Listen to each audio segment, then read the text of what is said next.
ঠিক ঠিক ঠিক।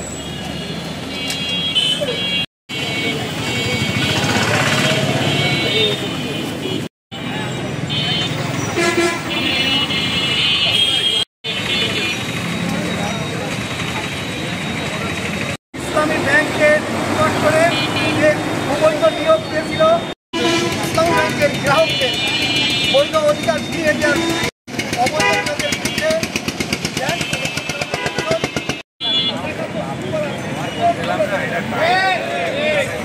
নিয়ে বিদেশে পাচার করা হয়েছে 17 থেকে 24 সালের ভিতরে। আমরা এই অবস্থার অবসান চাই। ঠিক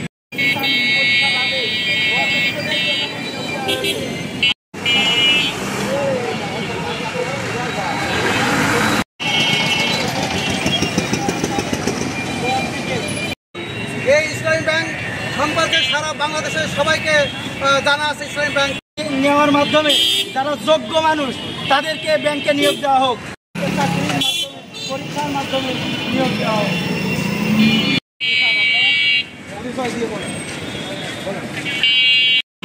ইসলামী ব্যাংক বিশেষ করে 2017 সালে এই ব্যাংকটাকে দখল করে